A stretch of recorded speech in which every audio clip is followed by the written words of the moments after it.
This is the Lekker Rugby Pod Instant Reaction, only on Megaphone Rugby. Welcome to this another not instant reaction, just a proper considered reaction. Maybe we should start a new series. We thought, this Jan-Hendrik thing, you're a proper lawyer, you've been involved a little bit behind the scenes. I'm not going to get into that too much. And I want to talk to you about this Jan-Hendrik travesty and what it means, and that we as South Africans are not just outraged. There are some things that we can be concerned about, but you also want to put a note of caution there that there are things that we should maybe consider. So let's hear it. What's your opinion of this appeal that wasn't an appeal and went absolutely nowhere except gave him another week off? Yeah, there's a lot of things in this kind of process that are quasi this, quasi that, because it's all very sitting in the middle of things. And so I think it may be interesting to point them out. And I'm not doing that to squelch anyone's fire, because I think this was wrong-headed, wrongly decided, fake-baked, and from the outset was island justice.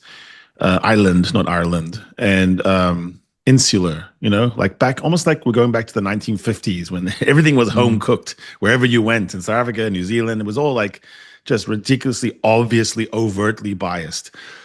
I don't like it because of that, but it's more biased on the process than it is on the facts, if this makes sense. And I'll sort of undress that one piece at a time. Number one, what is this process? Is it civil? No, because that would be Murphy versus Wessels for damages. And then Murphy would absolutely have to have shown physical damage. Like there's no way to award damages. The judge might say, okay, you win, but I'm giving you zero pounds or euros. What's the point, right? So it wasn't Murphy versus Wessels, nor was it Bulls versus Murphy or Connacht versus Wessels. So it wasn't civil, like two private parties adjudicating something that went wrong, a contract or a car crash or something. This was an overarching entity, an organization that has the power to make someone not a working man, not earn his wages. Like I can take you away from your ability to earn your living. So that sounds a bit like criminal, and yet it's not, because the worst penalty is that, plus a fine. No one's going to jail. If it were a jailable offense, then it would actually leave the IRC and get into local Irish justice. A constable would show up and arrest Wessels, So we're living in this sort of weird thing, and we know that the process borrows terminology and ideas from the criminal law more than the civil law. So if you're trying to say, where's the analog from, then you really are looking at a misdemeanor, a traffic fine, maybe reckless endangerment, maybe someone doing something, antisocial. So it is sort of quasi-criminal. It's not criminal. I'm not saying that, right? Because it's not the actual jurisdiction of Ireland and the people of Ireland versus Wessels. It's not that. But it's quasi because it's right in the middle. Wessels, in a way, has to protect himself from the reputational damage of being found to have violated a thing which will follow him until he's 38 years old. If he's in the dock at age 38, they'll say, well, he was a ball grabber that has been adjudicated. And that thing would make it less likely to be mitigated. And so if he was banned in 2035 for 6 weeks, it would actually be 8 weeks. Or if it could have been 10 minus 3, no, it'll be 10. It follows you. He's also prevented from plying his trade. No, do not pick up your tools. Do not go to work. Even though you've been selected to represent your country, we can make you not represent your own country. So people should understand the gravitas of it. And so one would think, just like in criminal law, this is sort of quasi-criminal law, that the higher the penalty, the more clear you want the evidence. Like before I take 9 weeks and then 8 weeks out of your pay and your life, then it needs to be more than 50.0000001%, what we call a scintilla of evidence in the law. We want it to be more clear and convincing, 60-40, 70-30. And so then you get into what kind of proof would satisfy you as a public, as a person. So we don't have vigilante justice. So we don't have skepticism and we are cynical. We all think it's just, it was never going to be, Wessels could never win. And if you go down that road and you apply these facts to someone we all think is kind of a dous, like Stuart Hogg, would you really want Stuart Hogg to come out of a rock and just swing and hit someone and then quickly say, buddy, grab my balls? and then sort of go, well, if he's better at talking than the Italian guy he hit in English, which Hogg would be, he's a champion liar. And then you go, well, he couldn't have. Why would someone hit someone unless it happened? Well, read Stuart Hogg's case, how he did his wife. There's people out there that do weird shit. Okay, so don't set up a system that relies on everyone being perfect people, because that's ridiculous. So that's the first, like, a big picture idea of why we want quasi-criminal proceedings to have really sober guardrails and minimum requirements that fit us, that we feel that for the most part, 80%, 90% of the public go, okay, I don't like that, fair play, I do think it was done well. This wasn't that. I know plenty of Irish people that say, I love Josh Murphy, I believe him, St. Michael's boy, good actor, nice guy, I do believe it. And yet I think if this were applied in retrospect to us in a reverse way, we would be steaming, because it isn't enough to say, well, on the balance of irregular positions and unnatural poses and no vision of anything, and no damage to show and no medical attention, I'm going to go with that. That seems really unfair.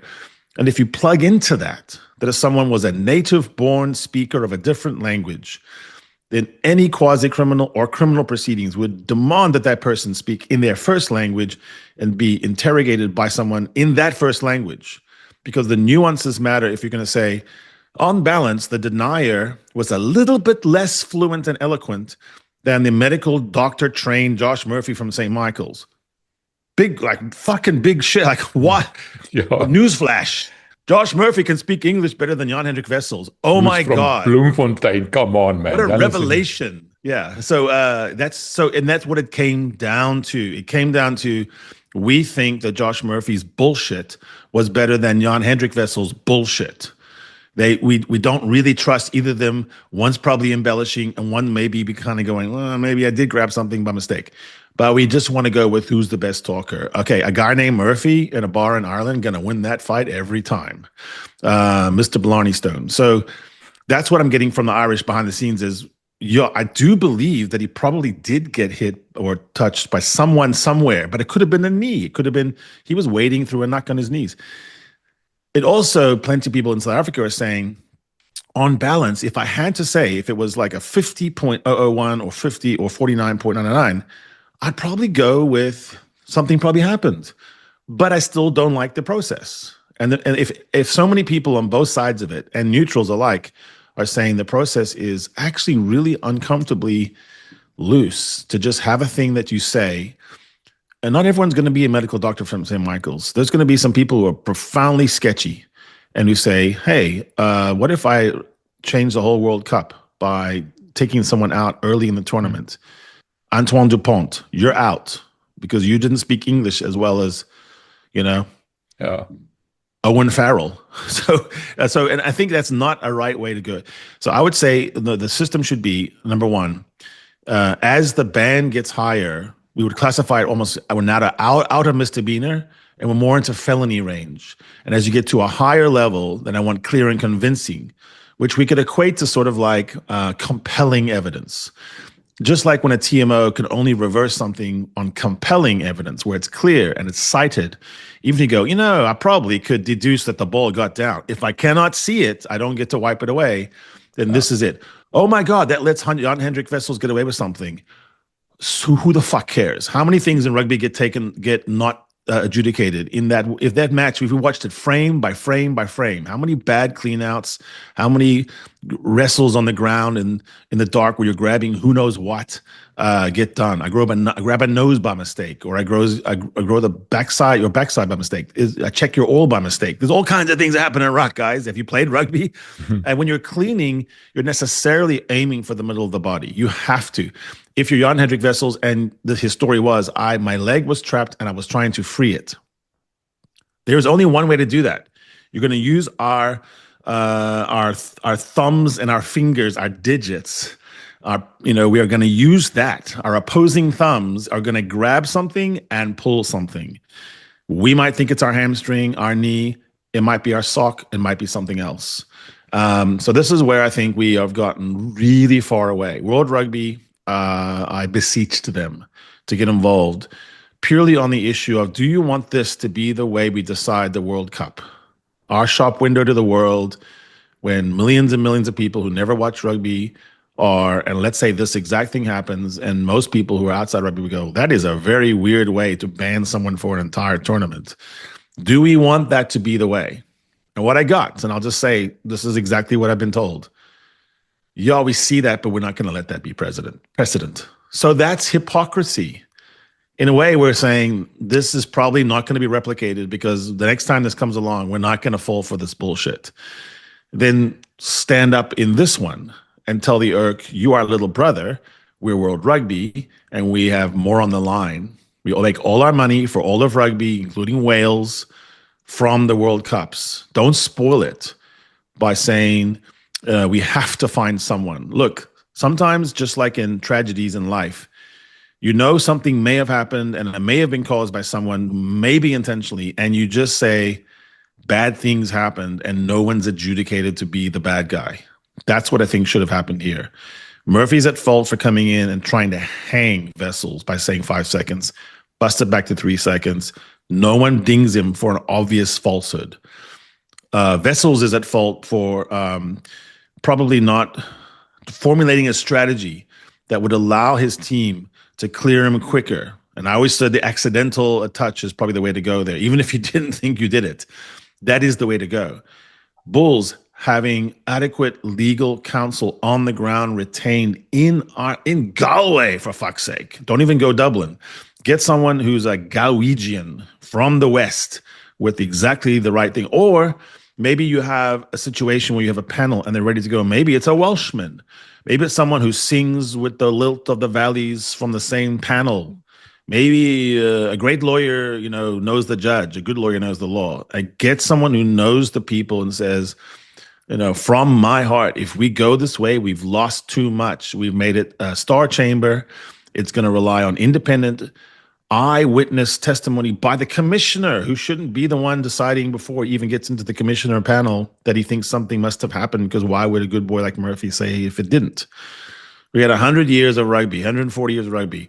We've all punched each other for lots of reasons. There's a preceding ruck. When you're running together, sometimes you just whisper something about your mother, and then you want to hit them at the next ruck. Okay, so let's not be naive and gullible to say the only reason why a guy hits someone else in rugby is because he got his nuts grabbed. Bullshit. There's lots of reasons. There's revenge forever. It could have even been from a year ago. That's what they went down the road with Bongi. True. Like, oh, well, a year ago, Bongi said something else. So, and look, I plead complete guilt on this. I was always a player that I wanted to get you back. So I had a long memory, and that shit wasn't settled until I settled it, and I won. So these are competitive people playing a competitive game that's violent as hell, and I don't think everything that happens in a ruck should come out of the ruck. I think some of it should stay in the ruck. That's just what I think. But oh my God, it's criminal, Harry. It's terrible. It's indecent. Yeah, but maybe it didn't happen at all, and maybe it didn't involve Wessels. So, don't slide through a rock on your knees with your crotch rubbing on everyone else and then say, oh my God, someone grabbed me. Maybe tackle and stand up and get out of the ruck. And if you try to counter ruck and you lose your feet, then you're the one at fault. That's what I think. But I think you can hold the position both ways. You can say you believe in Murphy and still think the procedure won't work in 1,000 cases and have restorative justice, have the idea of trust that will not engender cynicism and all that. A word to the wise, though, on South Africans opposing this. Don't call it hearsay. It wasn't hearsay. Murphy was just talking about what he felt, right or wrong. That's direct testimony. And it's also evidence. Don't say there was no evidence. There was evidence. If I get hit by someone in the night, with an iron bar and I cannot see him at all and there's no video, that's still evidence. I get to say it. I bolster my evidence with corroborating evidence of, look, the back of my head is open. Voila. I can show you that was caused by an iron bar. There's actually a real story I'm talking about. And then surprise. Yeah. Miraculously, you do find video sometimes, but you don't always find video. Just because there's no video doesn't mean you cannot extrapolate and get there as well. So don't go down that road. Like, there has to be evidence. Do you really want that to be the standard? Not I. If someone comes out of a ruck and their entire face is opened up and we can later on figure out that exactly came from that stud or that boot, and someone literally like opened up your face, I'm okay with that being a conviction and a ban. It's just that in this case, that wasn't the evidence that Josh Murphy, a medical doctor, Josh Murphy, said, no marks, no damage, I'm fine, but 5 seconds with a free state hand that could lift a tractor was squashing my nuts. And apparently I've either got no nuts or they're made of steel. That's the part where I think a trained investigator sitting down with Josh Murphy would have said, "Now, son, let's hold on. I think you mean a second. Like, just take a second. 1 Mississippi, 2 Mississippi, 3. Yeah, probably 1 Mississippi. Yeah, probably 1 second. Might that have been accidental, Josh? Yeah, because how could I look into someone's heart and know what they felt and know and saw? Okay, wow. So maybe we want to scale back what we're saying. Do you think that it's possible that you got grazed, clenched, and also might it have been someone else? Like, let's rule out number 6. Let's look at the video. Watch the video with me. Oh, wow. It looks like 6 might have been the more likely culprit. So why are we saying Wessels? Because I punched him. Oh, okay. Now we're cool. Now we're good. I see you. I feel you, man. What about if we think about this another, like, how about we sit here for a second, have some coffee. Let's watch it again. Ooh, okay. Now, I get it. You're not happy that you got red carded for punching someone. That absolutely happened, and you got to get red carded. Let's talk about why you thought that you had to punch someone. Fair enough. But stop saying 5 seconds. If you say 5 seconds one more time, I'm ending this interview and I'm saying, by definition, false. Now, okay, now you're telling the truth. 1 second. Got you. Who was it? Show me that exact moment. It could have been one or the other. It could have been a knee. It could have been that you got an angle that was wrong and your unprotected ball smashed into someone's knee. Voila. Allow for that possibility, and now you're a thinking man, we're reasoning together, and maybe none of this shit happens. And you don't have a false rescinding of a red card that was absolutely a red card, and you don't have someone sitting there now for the rest of their entire career has one of the worst possible acts assigned to him, and we don't even know if it happened. Just the one thing that bothers me, you talk about that rescinding of that red card. I mean, that was a blatant thing that we could see. It was evidence, corroborated evidence on video and everything else. Why was that thing withdrawn, that red card withdrawn? Yes, even if he was grabbed, for several seconds, it doesn't matter. I mean, it might have felt like an eternity because we know what it feels like. But the point is, why rescind it? He still hit him from behind. Always when you have a penalty and someone retaliated, the retaliator is penalized, not the guy that instigated it. What's different in this instance? They had to retrofit it. Same panel, reorganized. It was like Gerald Fitzpatrick and Patrick Fitzgerald. Oh, let's switch chairs. I'm the chair. You're the chair. Yay. They were decided in tandem. Once the decision was made that we've got to get Wessels, we got to tag him. And once he's done, then it provided the informal way to walk back the red card and say, well, I mean, what would you do if someone grabbed you in the nuts? And so it was all a fix. It was bullshit. So then you go to the appeals process, and the problem here is it's set up again where everything is deemed to be like a traffic fine. But it's not 9 weeks, 8 weeks. It's not a traffic fine. It's horrendous. It's horrendous to Wessels in his earning. It's horrendous to him in his reputation. And like I said, it follows him to the end of his rugby playing career. So I think you should start out fresh at each stage, de novo. And the appeals team, the appellate team, did have an Irish QC, senior counsel, SE, said that. We petitioned the tribunal to allow us to go from the start. So recreate the entire thing as if nobody won the first 2 rounds. An appeal de novo is where you can relitigate all the facts and place them in the proper position. Another thing that I think should be clear is we should be able to cross-examine a trained person at ripping you to shreds, should be able to cross-examine him and Wessels. And now we see what happens. And before you cross-examine Wessels, hey guys, it'll have to be in Afrikaans. Suck an egg and take that on. Try your best. Try your best, Welsh panel. Do that. I want to hear all your good Afrikaans words. Because when you prosecute someone because they are not able to articulate the nuances and idioms of where you are trying to put them, that's not fair. That's not fair justice. And sometimes I think Afrikaners almost take on more English than they should because they almost don't want to say, I'm not as good in English as they should say. And I think there's other cultures that just say, even though they do understand English, they go, no, I need my own translator. I think we have to play clever there. I think that has to be a thing. And it's not just Afrikaans, by the way. It could apply to Xhosa.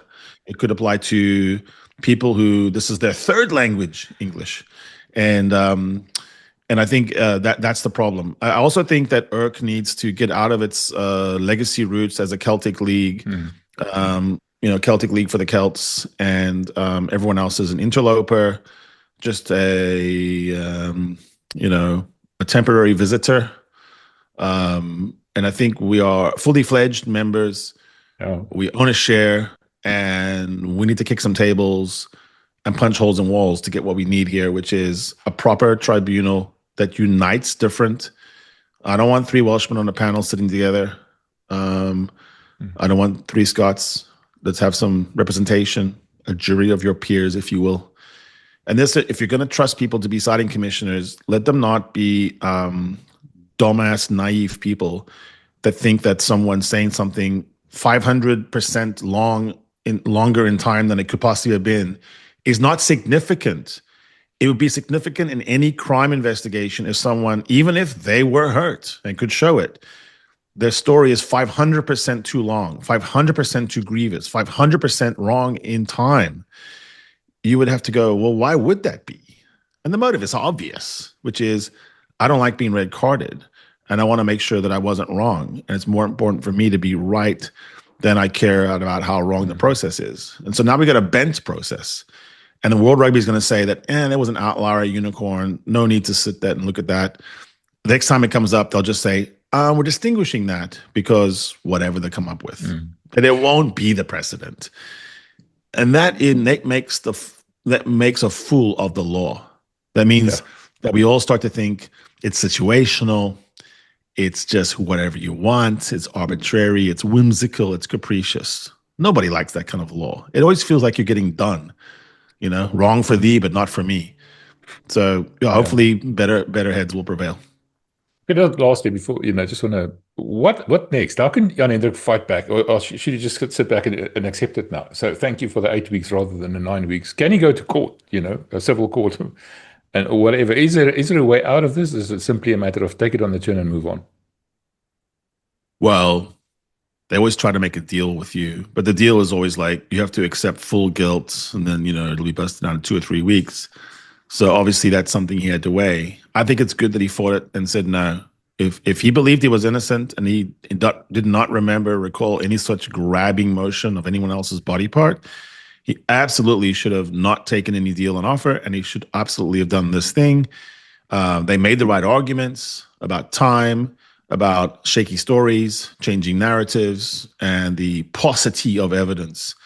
I'm not going to say lack of evidence again, because evidence is sometimes a story, but it was so he said here that it begged belief that someone would be confident of it.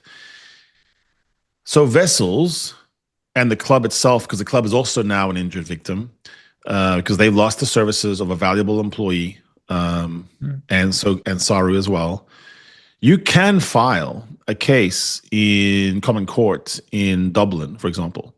You can sort of get outside the franchise law, which is what the ERC has, a bunch of franchises where you almost could see Wessels and Murphy as co-workers in one company, which is the ERC company, if we'll make sort of analogy here. But even in that, you can get outside and say, I've been robbed of something. And I've been robbed of something because people departed from their own procedure. That's difficult here because we just have a whacked out procedure which needs to be changed. But there are some elements there where it looks like pre-decided. The siding commissioner being at the pitch and using that as his primary reason to go 51% for Murphy. The resting by the panel on facility and language as opposed to common sense independently, which then just rewards whoever the best bullshitter is. And then the third reason is that the appellate panel didn't let it be de novo and start over, and also the entire process lacking the right of an accused to defend himself through cross-examination. I mean, you just got to let a story get ripped and shredded and see if it still survives. This thing wouldn't survive under my cross-examination. I swear to you, it would not have. I could take Murphy on a long, long limb of a big tree and then chop that shit off, and he'd be left flailing. And you have to just basically say, well, I don't know about all that. All I know is what I felt. And I would say, no, you don't. You don't know what you felt because you can identify none of it. And that thing would not have stuck. So I think there's a more vigorous process before you take away. And you've got 2 weeks to work in. So I reject that it's a time issue. I also reject that it's complicated. It ain't complicated. If you had all crimes in the world as clear as rugby crimes, where you have a pitch, you have incredible amounts of eyewitnesses, you have cameras out the wazoo, and there's only a few things you can do to a human body, it's actually quite easy, you know? You're not even looking for intent. You're just looking for actions. So I actually think the whole thing, they've made it a rod for their own back. They've pretended it's more complicated than it is. I also think that thing could be done by someone who's not there, because I don't think you should go investigating for your own clues. Who wants a judge digging in the trash on his own, to decide a crime? That just sounds like corrupt. So I'd prefer that be done by a central organization in World Rugby that's trained to do this thing. If the interviews are going to be verbal anyway, then they could be conducted by Zoom from anywhere. Once you have a stable, consistent, precedent-following group of experts from fields that are designed to make people tell you the truth when they don't want to, you can have something cool happen where people end up going, okay, I don't like it. My friend Wessels got done, or my friend Murphy got done, but I got to see where they came up with. The way this is, where they're dancing on the head of pins and needles to justify a result. Never seen a more poorly drafted opinion. It looks like people that were drunk wrote it. Yeah. Well, what's the point of going through a charade? I say, like, sometimes you have to say, yeah, probably did do it. Maybe he did, maybe he didn't.